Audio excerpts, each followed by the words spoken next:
From Microbe TV, this is Matters Microbial, a podcast about the wonders of microbiology, microbiologists, and microbial centrism. This episode was recorded on February 6th, 2025.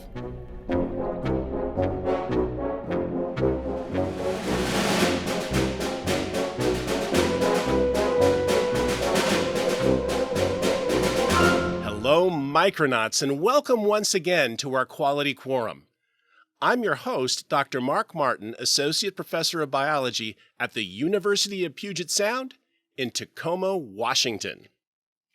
Today is the 78th episode of Matters Microbial. Thanks as always for listening, viewing, and sharing the good microbial word. On to 100! I have always been interested in the history of microbiology and molecular biology. So many stories, both good and bad, from all of which we can learn. This book, The Eighth Day of Creation, is very old but full of fascinating stories. I will put a link in the show notes. It's very much worth your time, I promise you. While I was in graduate school, I came across the story of Esther Lederberg, who had been married to the microbial geneticist Joshua Lederberg. She had an amazing story and made many contributions I was unaware of. And I brought that up to my rotation mentor, Dr. Alan Campbell. Alan told me more stories, and then smiled, picked up his phone, and introduced me to Esther, who worked across campus at the Plasmid Reference Center. I had lunch with Esther often, and she shared her positivity and many stories with me. Discovering bacteriophage lambda? Evidence for IS3 before anyone had thought of it?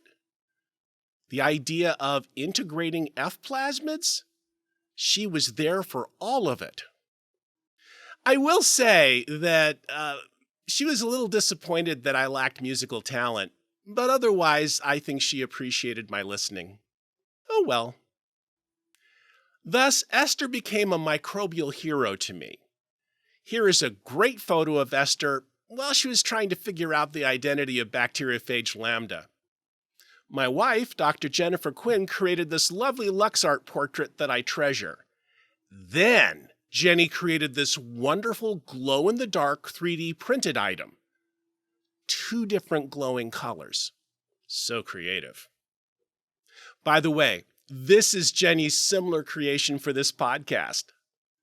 I have to tell you, I wish I could mass produce these things. For as long as I can remember, bacteria and archaea have not gained respect from folks who study eukaryotes. Just look at the complex organelles and structures. Too many very smart people would clearly think of bacteria as bags of cytoplasm. But, as many episodes of this very podcast have illustrated, the microbial cell is filled with structure and beauty and functionality. We just lack the ability to see it clearly. Take this old-fashioned view of a bacterium. Now, compare the internal structures revealed by electron cryo-tomography seen here. Absolutely brimming over the top with hashtag OMG and hashtag WTM. Look at the wonders. When I first started this podcast, the great Ariane Briegel was the 4th guest and described the technique and the wonders it revealed about bacterial cell structures. She's a good and patient friend of mine. Ariane is now head of the, and I love this, Integrative Structural Cell Biology unit at the Pasteur Institute in Paris, France.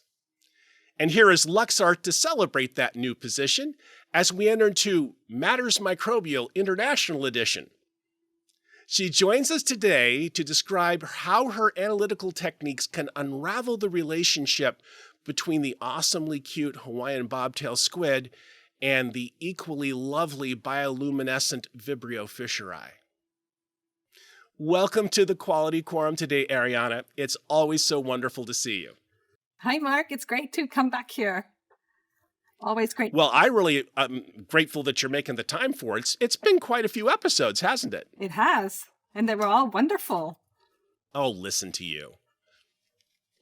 Anyway, what I wanted to say is that I am really interested in this idea of understanding what takes place at a very fine level. I've talked many times on this program, the problems sometimes that students have. If you look at, for example, a flagellar motor by transmission EM, it kind of looks super cool, and it does. But with cryo-EM, you can see it really is a rotary motor.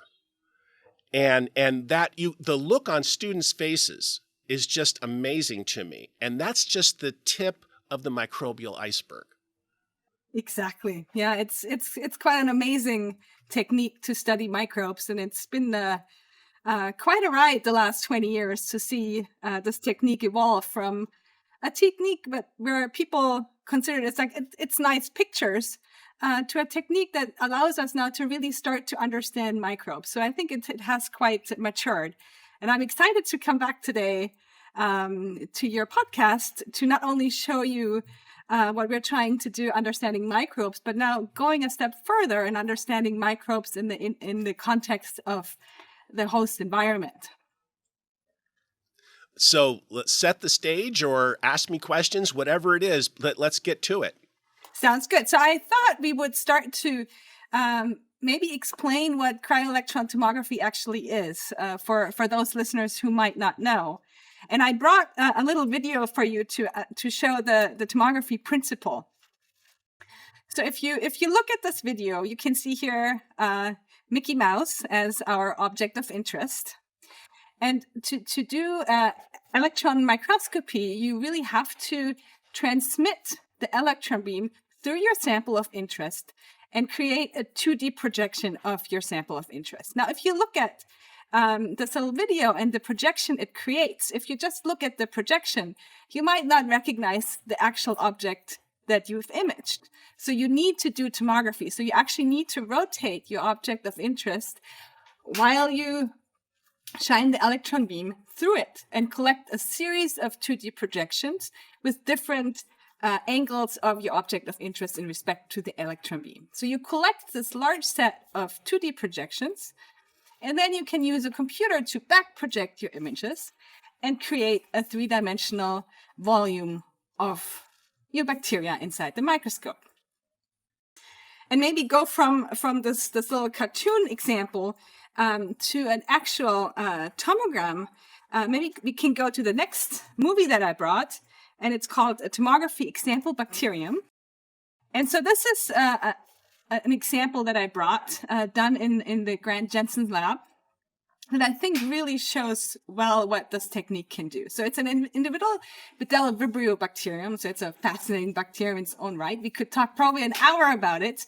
It's a predatory bacterium that infects other gram-negative bacteria. So it goes in between the two membranes, it slips in, then it digests the host from the inside, multiplies and breaks out. So it's very fascinating. But what I want you to see here really is what we can see inside individual bacteria in 3 dimensions. So we can see the cell envelope layer, so the outer inner membrane, the peptidoglycan layer. We can see the chromosome inside, the ribosomes in yellow. We can see the flagellum with the flagellum motor, pili structure, secretion system, chemoreceptor arrays. So we can all see this at macromolecular resolution in 3 dimensions in a native cell. Quite fascinating, right? Now, that's important. Number one, I think most people have heard the idea of tomography having to do with medical procedures. And this is really not any different than what you're talking about, where you take a series of different images in 2 dimensions and you create a 3-dimensional structure of it. I think the only difference is that you rotate the bacterium in this case, and in the medical, you rotate the machine around the patient. We're not quite ready to rotate the machine around the bacterium. That comes later, right? True. That is a nano machine. But I wanted to say that it's important for people to know why the cryo aspect happens. And before you answer that question, what inevitably worries students is when I point out to them that when they see an EM in a textbook of, for example, a mitochondrion. That was one image out of I can't begin to think how many were taken. And I'm not saying that that's wrong, but because there are going to be issues of creating artifacts because of the way, and you said this before, you have to make sure that the electron beam is actually soaking up something that's in the object that you're trying to image, and you're looking at the shadow, which is, to me, fascinating. So with that in mind, why the cryo? Yes, so I should have mentioned that before. So, electron microscopes have a very high resolving power, right? Because of the short wavelengths of the electrons. The downside of electron microscopes is that you can't have air in your microscope column, right? Because it would deflect the electrons. So you have to work in a vacuum. Now, if you imagine putting a biological specimen in vacuum, it would just evaporate all the water and destroy the sample.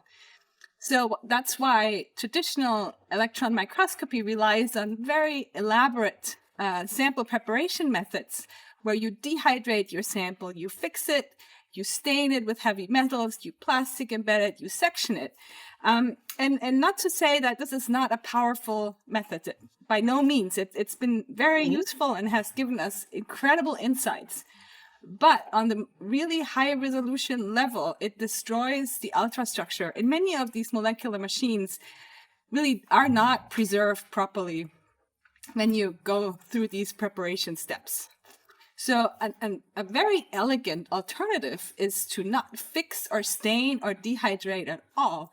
But what you do is you take your bacterial cell culture, you place it on an EM support film, like equivalent to a glass slide for light microscopy. You remove excess liquid, so you only have a very thin layer of your sample in its natural culture. And then you flash freeze it in a cryogen. That's typically liquid ethane or liquid ethane propane mixtures. And that freezes your sample so fast that water can't crystallize. So everything stops in motion, and it's a glass-like called vitreous state. And that we can directly put in the microscope without any more sample preparation method. So that's why the sample really stays in a native state. To me, and this is because I'm ancient, and every day feels more ancient, incidentally. I'm not good at any form of microscopy, period. But one of the problems with electron microscopy is the series of steps you have to go through to prepare the specimen. And as you say, every step you're doing potentially introduces artifacts. I'm not putting down anyone who does that work. I am saying it's as much art as science because of that. The ability to actually have this thin film that you then plunk into liquid ethane is fascinating, because then it goes vitreous like that, and then you put it right into the giant machine. Exactly. It's wonderful. It is. However, this only works for really thin samples, right? It works for thin bacterial cells in solution, or viruses or individual proteins in solution. It does not work like that for thicker samples. So that's why cryo-electron tomography really hasn't been done in more complex systems. There are several issues that prevent that. So first, we just talked about vitrification. So that only actually works if your sample is very thin. So the freezing rate is fast enough throughout your sample. Now, if you would take a thicker, like even a thick eukaryotic cell, or even thicker than that, a tissue piece, and just plunge it in a cryogen, the freezing rate just isn't fast enough, and you will get crystalline ice, and this crystalline ice will destroy your sample. Mm-hmm. So that is one of the issues. So this has been overcome by using a technique called high-pressure freezing.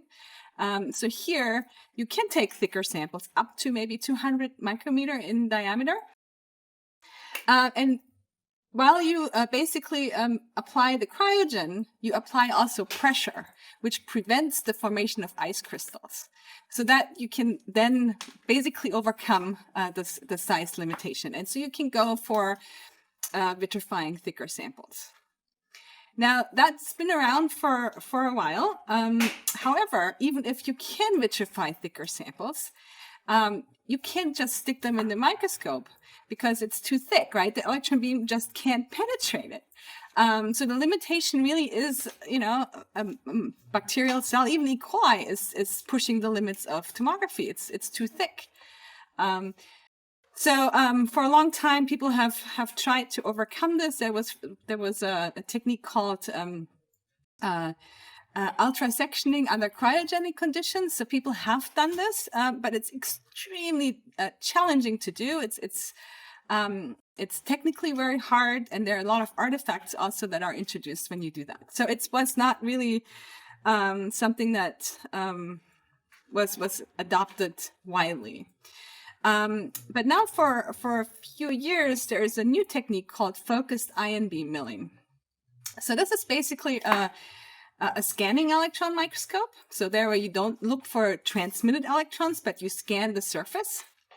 And you have an ion beam inside this machine. And this ion beam is basically like a scalpel that you can cut windows in your sample. So you can, after you froze the sample, thin it after the fact. And that then you can transfer to a transmission electron microscope and collect tomograms there. So it made thicker samples accessible. So people have done this now. And thick samples are considered maybe like HeLa cells grown on an EM grid. That's a thick sample. So maybe going toward what we're trying to do, once I got really excited about this technique, I met Ned and Margaret at the ASM conference, where I also met you. And we went out for a nice lunch in a Mexican restaurant and started talking and decided it would be so fabulous if we could use this method to study host-microbe interaction. And wouldn't it amazing if we could apply cryotomography and see how bacteria and the host interact at this resolution without introducing artifacts in 3 dimensions. And so this is where I think this whole project we're talking about today was born. Can I make a quick comment for listeners and viewers? So this idea of understanding what happens, and I'm going to say at the molecular level, and biophysicists everywhere are shaking their heads, and that's okay. That's me saying it, so it's all right. I'm not anybody who's a biophysicist. I used to study the Rhizobium alfalfa symbiosis, and one of the things that was interesting is inside the root nodule, the bacteria can only perceive certain metabolites provided by the plant. And that's being controlled by something called the peribacteroid membrane. So that's a membrane that basically separates the symbiotic form of Rhizobium from the surroundings, and it's acting as a gatekeeper. And no one had the slightest idea how it could be studied.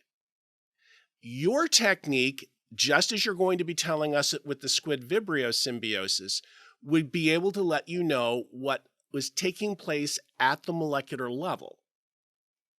And that is beyond powerful. There needs to be a different word for it. I mean, you and I can say life-changing, right? Well, it's life-changing for me.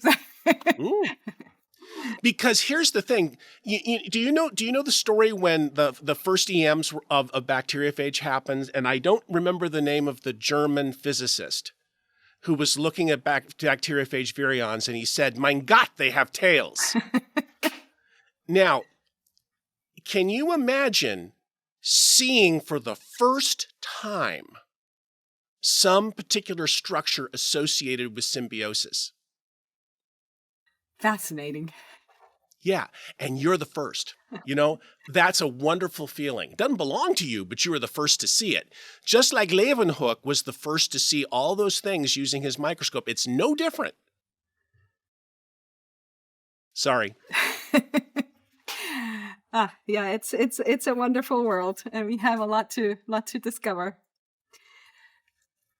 So maybe maybe we can go to the slide with the Moore grant team, because I think I would like to give out a shout to the Gordon and Betty Moore Foundation that actually made this work possible. Because when we started discussing that we really want to see this interaction, and we started writing this grant application, I think the Moore Foundation took a really big risk in funding this, because it was quite outrageous at the time to really think we could go into a whole organ and do cryotomography there. So on the slide, you can see actually the team that has been working on this with me for the last 4 years. So of course, Margaret and Ned, who are basically the founders of the Squid-Vibrio system and have been, guiding and heading this community and fostering it in a way that's quite fabulous. So they established the system. Margaret from the squid side, Ned from the microbial side. So they're you know them. They're a fabulous team and outstanding collaborators, very supportive. And also from the team is Alicia Scepter, who is a geneticist who is an expert in type 6 secretion systems and genetics in Vibrio fischeri, who is also really an amazing scientist, and it's been great working with them. So do we want to talk about the system and why we actually use the Hawaiian bobtail squid as a system? Because if you think about it, it's a bit crazy, right? At the time when we started this, I was in the Netherlands, which is quite far away from Hawaii. The model system is not so easy to work with, right? All the adult squid have to be collected from the wild, from a beach in Oahu in Hawaii. So here, actually me as a microbiologist getting trained in catching them. I think, Mark, you have done this too, right? Yeah, it's so embarrassing. I'm not a field biologist. I got like one squid, and then Ned was saying, "Good job," just like you would with your little kid who did a crayon drawing. Oh. Well, I caught one, and I was very proud.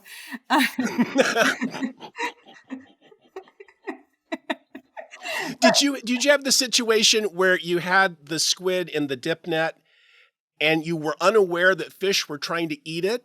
Oh, no, I didn't have that. And so I have it in the dip net, and I'm looking at it, and the sides of the dip net keep moving in. And I didn't know why, because it's dark, and I've got a flashlight tied to my head, and it makes perfect sense. You do know that the place where you were collecting is the #1 site for hammerhead shark reproduction, right? Oh, no, I did not know that. Aren't you glad you know now? No, I'm glad you didn't tell me before. Anyway, so this is actually a picture from this beach, and you can see, I don't know who is this. I think it's my son and me wading through the knee water with the nets and catching the squid in the evening, just when it's getting dark. So all the adults are wild caught, then they're brought to a few labs on mainland. So Ned and Margaret labs, of course, is one, but there are a few others that breed them. And once they lay egg clutches with about 150 to, 300-400 eggs, these can then be shipped internationally. So when I started my lab in Leiden, we actually built a squid lab from scratch, the only squid lab in the Netherlands. So we could receive those egg clutches and hatch them. So on the same slide, I think you can see a little cartoon of the squid with the light organ. So the reason why why we selected the system in the first place is it's remarkable, because it's an entire organ that only takes up one species of bacteria from the environment. So you have a one host, one microbe natural interaction. So that makes it still worth all the trouble getting the squid from Hawaii. Because in the microscope, we don't have something like a GFP label for cryo-electron micrographs, right? It's really hard to know which microbe you're looking at if you have a complex microbiome. So that will be a challenge for the future when we want to go to more complex systems. So we're making our life easy by only having one microbe inside the host. So the squid are born without a colonized light organ. And then when the squid hatch, they have these appendages on the light organ. And these appendages spool the water towards the entrance pores. So everything bacterial size will be deposited at the entrance pores. And then this one species of bacteria, Vibrio fischeri, it can enter this light organ. Once it's colonized, they lose these appendages, and then the squid keeps this culture basically inside for the rest of the squid's life. And every morning they kick out about 95% of this culture. They let it grow up overnight, over the course of the day. And at night, then the microbes produce light that helps the squid camouflage itself from predators. So it's a quite... But not from you. They were not able to protect themselves from you. I had eagle eyes. I saw the squid and I caught it. And I know you're not proud of your squid, but I'm very proud I caught one. Maybe, at least I caught one. Yeah, I'm glad I did. I got something, right? You should be more proud. Anyway, so I want to go to the next slide, and that's Katrina and the squid babies. And I think, so I really want to give a huge shout out. I think this whole project actually was only possible by this amazing scientist you can see here. So her name is Katrina Gundlach. She was a postdoc in my lab. She just started her own assistant professorship at Pacific University, your way, so pretty close. And she was remarkable. She's a trained marine biologist who came to my lab, and she just became an electron microscopist just on the fly, and she did it all. So she helped set up the squid lab. She figured out these large volume handling steps. She developed whole new workflows because we are really pushing the limits with the size of the organ we're trying to look at. So she's really, really remarkable, and she did a wonderful job, and she made this whole project work. So it's really, really amazing. So I think next to her, you can see this little video of the baby squid. And so this is how the baby squid look like. They're tiny, and this is our first egg clutch that was hatching in the Netherlands. So it's very, very exciting day when we took that video. So what we're really looking for in this research is studying this interaction of the host and the microbe, as I said before. We expected many challenges in this project. One that we quite underestimated, I think, was the complexity of this light organ. So when you remember the drawing I showed earlier, it was a quite simple drawing with like these three chambers of this light organ, but it's so much more complex than that. So you have like on the slide here, and this is work done by Mark Ladinsky, an incredibly talented traditional electron microscopist who's done beautiful sample preparation that allowed us to look at large overviews of the light organ and the bacteria inside.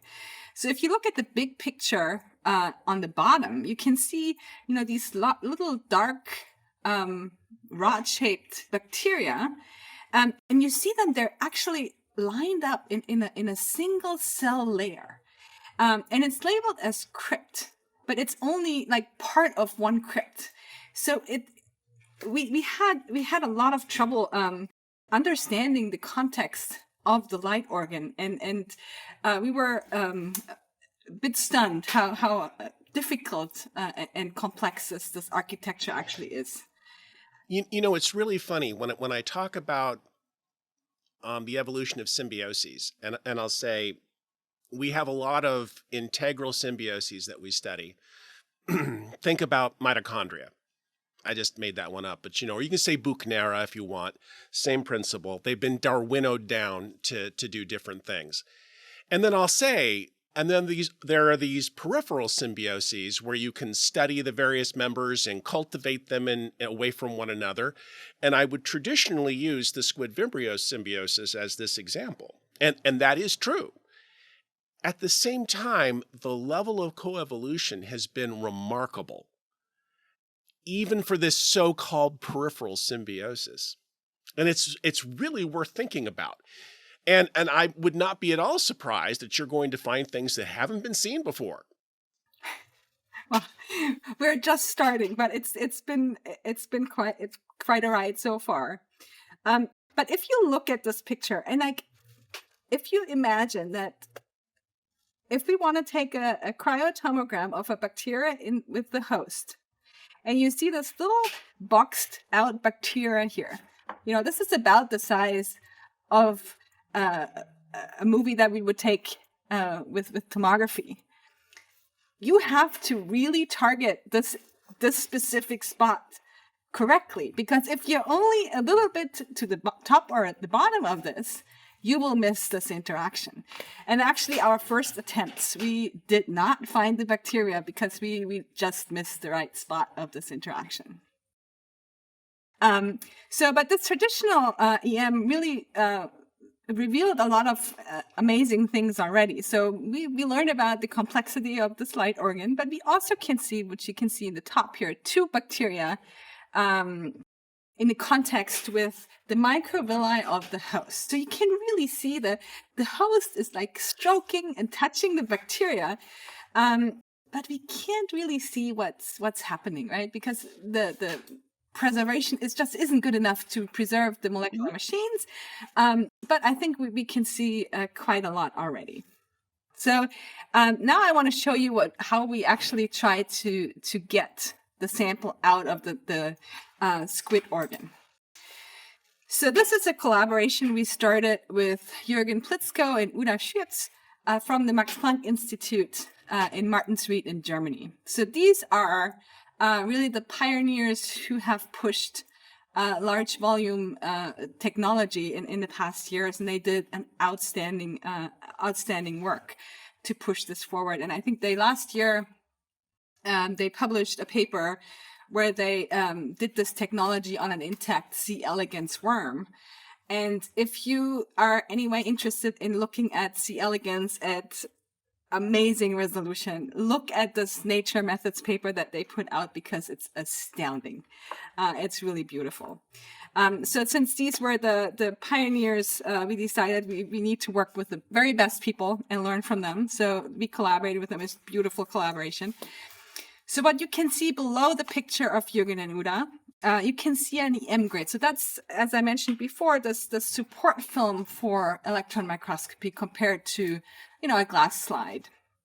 And you can see this mesh, and on top of this mesh is the frozen light organ. So it looks like a little kidney shape here.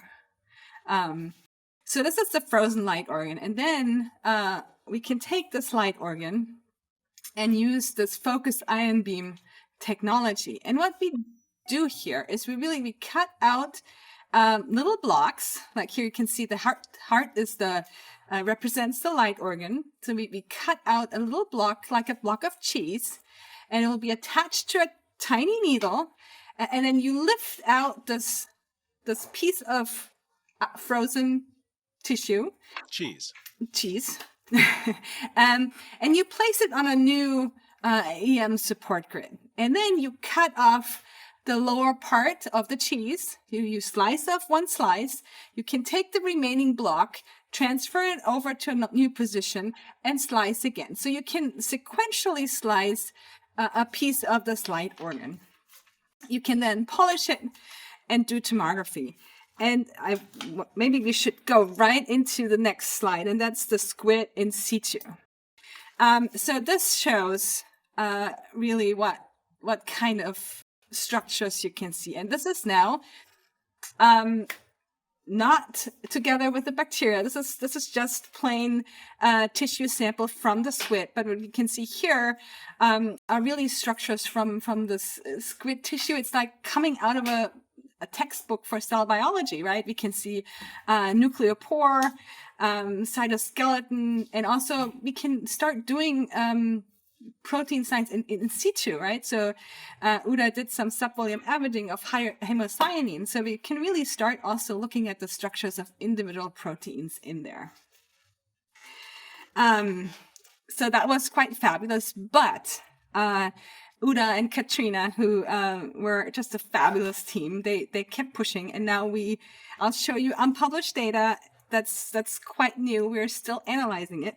But if you look at the overview bacteria in squid in cryo, you can see we found the bacteria inside the light organ. You can see here it's false colored. So in turquoise, in this greenish turquoise, these are the Vibrio fischeri bacteria. We have in purple, we have the host tissue, and you can see the microvilli also coming close to the bacteria. And what we also see is a lot of vesicles. So we have both probably outer membrane vesicles derived from the bacteria, but we also have a lot of vesicles derived from the host tissue. And we see a lot of things. We're trying to understand what we have. So we have about now 300 tomograms. This is still relatively new. We're just starting to sort through them, but it's fascinating. But I want to show you one example of a tomogram of a bacteria inside. So you can see this one. And I love this one because it shows a Vibrio fischeri with a beautiful chemoreceptor array at its pole. You know, chemoreceptors are close to my heart. We can see the microbilli from the host. We can see the vesicles, and really we can study the spatial interaction. We can study like structures inside the bacteria. We can also see the structures inside the host. So we can see cytoskeleton, other structures that like flotillins or anything. So it's quite fascinating. So we're just trying to understand and wrap our heads around what we're seeing here. But yeah, we now I think have the tools and technology to really start probing host microbe interactions. Oh no, this is really important. Now, I realize that you know a little bit about how fragments of peptidoglycan can actually trigger the formation of a light organ. And it is as it become clear now that membrane vesicles are transferring those things around. Of course they are, right? I have many thoughts on this. I'm going to be making the most hysterical memes on this subject, but it's absolutely true. And for listeners and viewers, I sometimes make a joke about this, but it's very true that science progresses in the following three stages. Stage one is that's a silly idea. Stage two is, well, you can see it, but it's not relevant to the natural world. And stage three is, I said it was a good idea all along.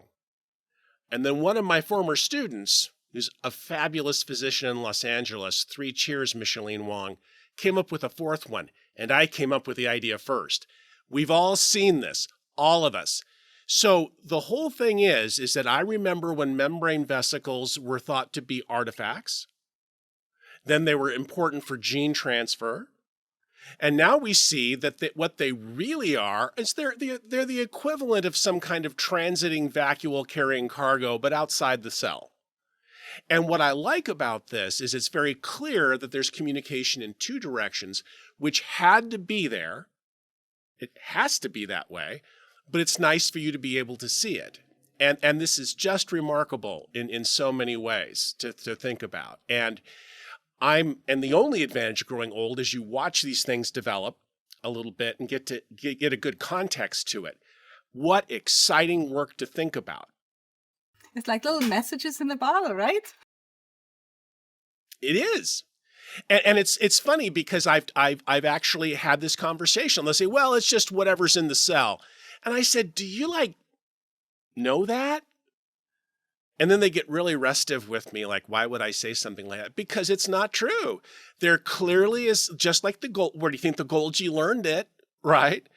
There's this idea of packaging different things and modifying them. That's what we're talking about. There's trafficking going on. The ghost of Harvey Lodish is having so much fun. Gunther Blobel is loving this from the grave, because this idea of this transiting is so important. And there has to be this level of communication, this crosstalk, this handshake. Exactly. And how else could you study it? And again, I want to emphasize that there's something in all of us that want to simplify model systems. I don't know if you heard this recently, but I had been talking to Esther Angert about giant bacteria. And we were making a joke about the 3 deadly centrisms that I teach my students. And one of them is coli centrism, that all bacteria are like E. coli. And then Esther said, again, borrowing from the Monod quote, since you're at the Pasteur Institute, what's true for E. coli is true for elephants. And she came back with, what's true for E. coli is true for E. coli some of the time.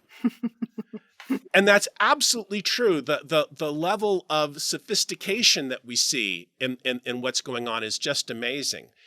And when you first look at things and you say, okay, a light organ developing in squid is very simple, you say, and you find out, well, not at all. Because one of the reasons this system was picked is it was comparatively simple. And it is comparatively simple. But so maybe I want to defend E. coli a little bit, because, we have, especially for the chemotaxis system, I'm very grateful that E. coli was the model system, because it has one of the most simple chemotaxis systems there are. If we had started with Vibrio, I think we would still scratch our heads. So, but this is true over and over again. I mean, you probably know about choosing K12 to study versus B/R. B/R doesn't do gene recombination. So if they had started on B/R, Joshua Lederberg would have never shown gene transfer. So see, in the end, it was maybe a good pick. It's a worthy model system to start. I think this is wonderful, because you can start to and it's funny, because a little bit of what I think of when I think about your work is folks were able to create kind of models of what was taking place inside of a eukaryotic cell. The idea, for example, that a nucleus isn't just a bag that contains DNA, but there are ports that are under control that allow messenger RNAs to move out and other molecules, including transcription factors, to enter. And the whole thing gets broken down and rebuilt with every cell division. And it's just wonderful beyond belief, right? Well, now we're seeing the same thing can be said for some bacteria, in a way. And we're starting to see that we're starting to look at things the same way as every cell being super complex. Now, there are things worth studying that aren't that complex, yes. But it's wonderful to me anyway.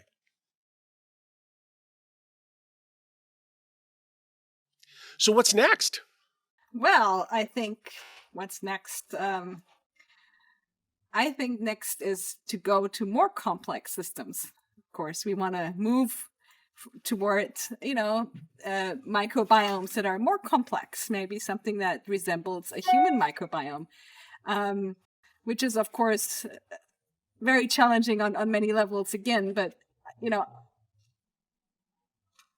I think I want to start seeing not only what like a one host, one microbe system is doing, talking to each other, but once you start thinking about you have a complex microbiome, what are the microbes doing with each other? How do they talk with each other and the host?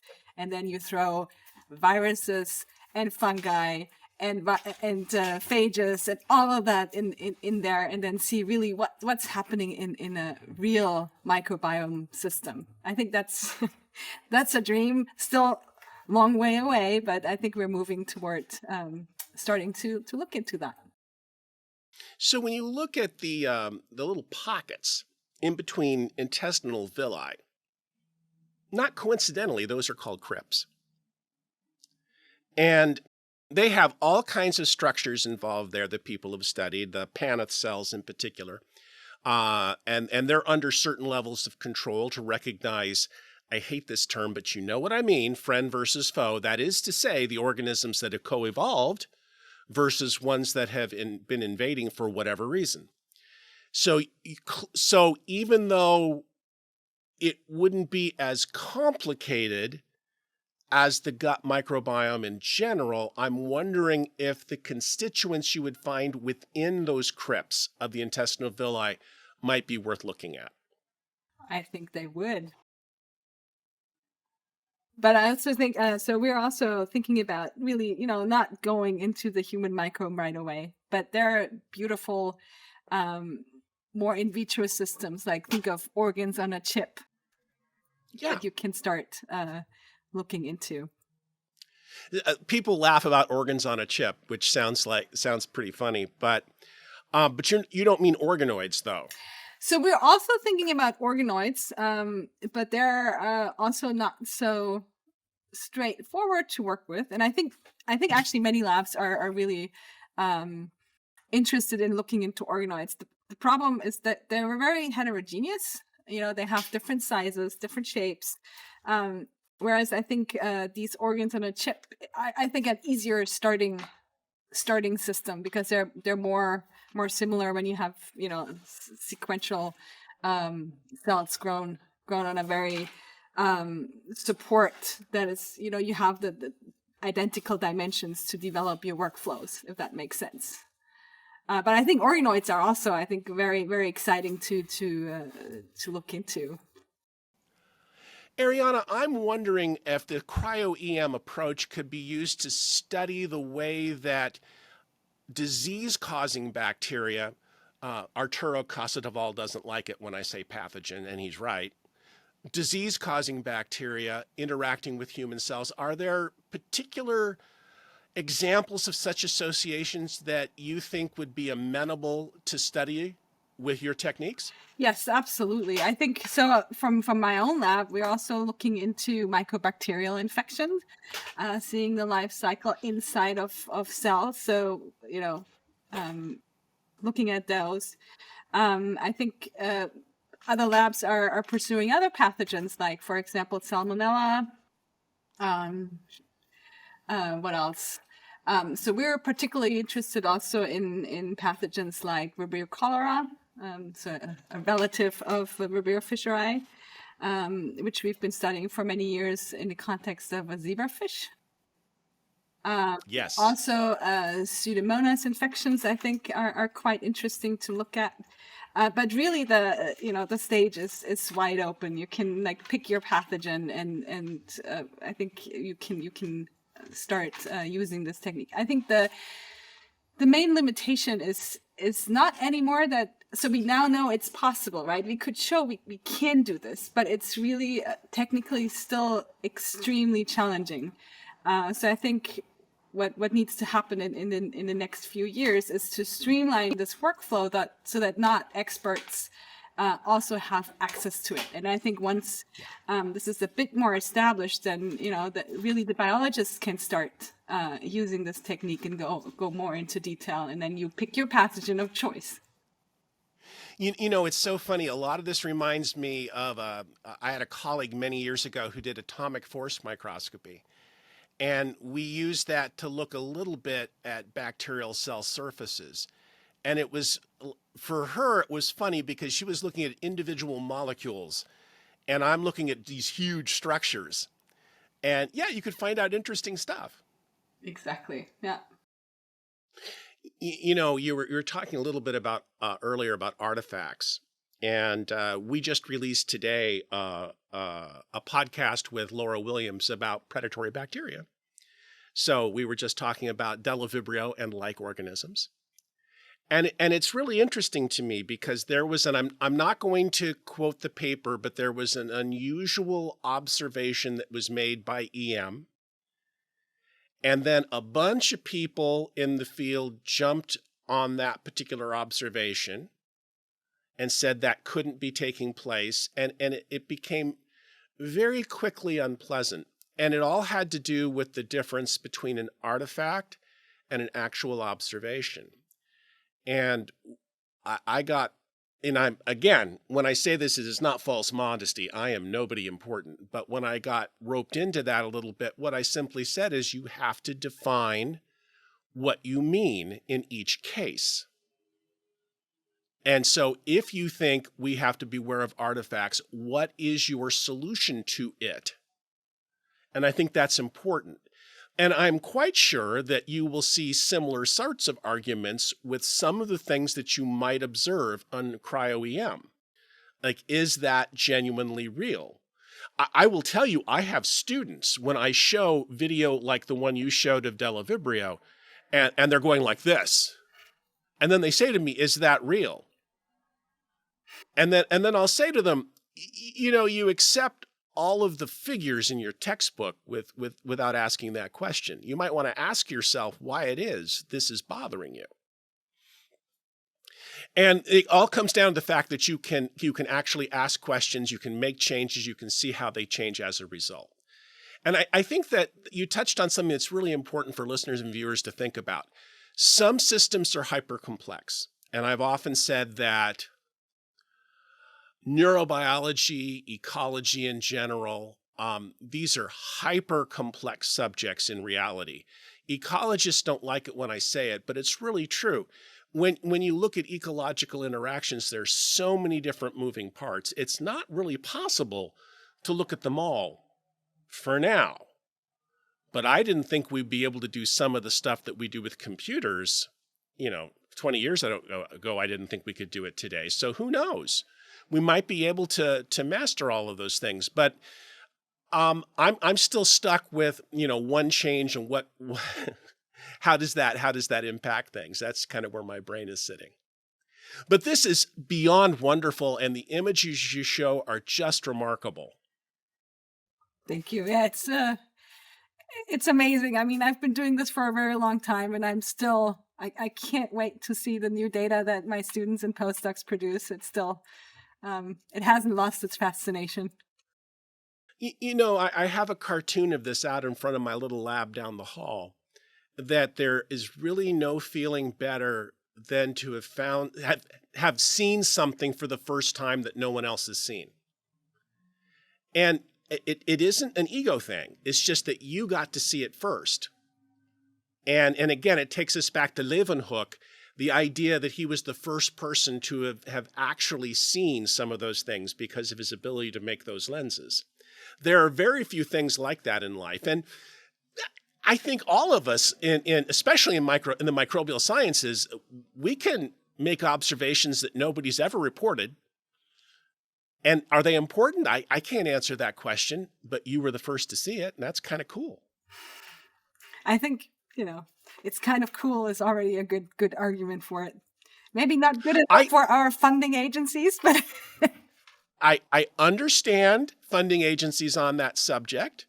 There was an old science fiction story about this where there was a company that entirely funded ideas that were simply cool with the idea that some proportion of them paid off really well. I wish there was such an organization.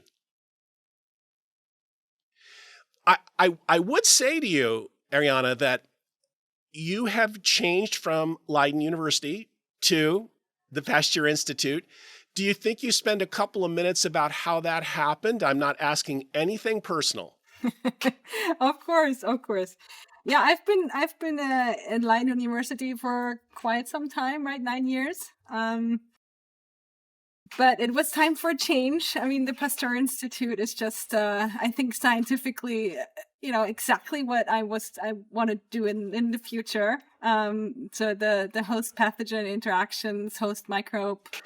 It's just very stimulating, and on top of it, we have an amazing nano imaging platform that really provides all the technology and microscopy access that we need for our research, and just the abilities that we have here, both working with the experts in microbiology as well as the access to this imaging platform.